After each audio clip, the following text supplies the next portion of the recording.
국민의힘에서 주목하고 있는 것은 이화영 전 부지사가 언급한 광장, 로펌을 말하는 게 아닙니다. 별도의 광장이라는 이름 이제 지금 저희가 말하고 있는 건데요. 당시에 이재명 대표의 외곽 조직 그룹이었습니다. 이와 관련해서 국민의힘이 고발을 할 예정이라 이런 보도가 나왔는데요. 네, 어떻게 된 겁니까? 호준석 대변인께서 얘기를 좀 해주시죠. 네, 그러니까 그 녹취록에 네. 공개된 녹취록에 예.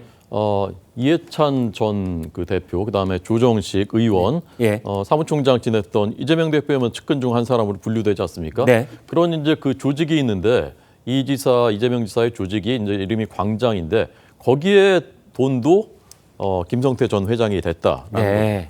그러니까 이게 전방위적으로 네. 그 외곽 조직에도 김성태 회장이 돈을 대고 그다음에 30억 원 정도 들어갔을 것으로 보이는 그 변호사비 중에 실제 신고된 건 2억 얼마 5천만 원이 나머지는 이제 쌍방울의 전환사채가 흘러 들어가서 변호사비도 대준 그런 그 정황이 있고 네. 그다음에 이제 아까 그 뭐 대법관 로비 거기도 뭐 그 돈이 어디서 났겠습니까? 그런 합리적인 의심을 할 수밖에 없는 것이지 않습니까? 자, 그렇다면은 네. 누구를 고발하겠다는 뜻입니까?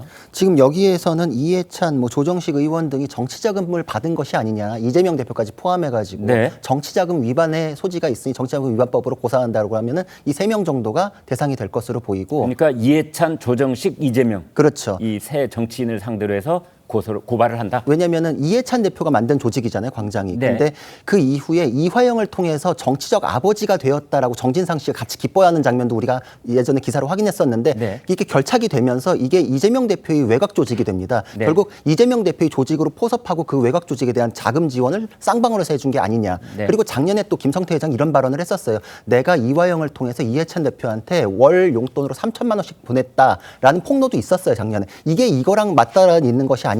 이게 지금 악귀가 맞아가는 과정 아닌가. 그렇기 때문에 고소할 수 있는 사건에 이제 그 무르익었다 이렇게 생각이 됩니다. 네. 박성민 위원께요.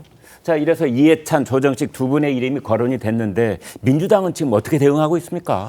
일단 민주당 같은 경우에는 이 청문회장에서 이 주진우 의원이 녹취록을 틀었고 네. 그 입수 경위에 대해서 뭐 이화영 전 부지사도 좀 항의를 했습니다.만 네. 이제 민주당 차원에서도 일부만 짜집기해서 이렇게 내용이 뭐 왜곡되는 것에 대해서 굉장히 유감을 표하고 있는 상태이고요. 네. 이뿐만 아니라 이제 전체적인 녹취록을 들어봐야 된다. 왜냐하면 이게 일부만 지금 화제가 되고 있지만 뭐 네. 앞서 조기현 변호사께서도 언급해 주셨듯이 전체적인 녹취록의 주된 내용은 네. 이 검찰에 의한 진술 뭐 조작이나 회유, 협박 이런 것들이 계속해서 있었다. 뭐 김성태 회장에게도 그렇고 네. 이화영 전 부지사 본인에게도 그렇고 여러 가지 이 검찰에 의한 진술 조작이 있었다. 이 점을 굉장히 강조를 합니다. 네. 그리고 본인이 굉장히 심리적으로 불안정한 상태인 것이 그 녹취록을 보면 드러나요. 네. 그러니까 그런 상황들에 대해서 좀 집중을 해봐야 된다라는 것이고 이 전 부지사가 이 녹취록을 어쨌든 법원에 제출을 했는데 네. 이것이 어떻게 입수가 돼서 어떻게 틀어지게 됐는지 이 경위부터 먼저 밝혀야 된다. 이 지점을 주목하고 있습니다. 네.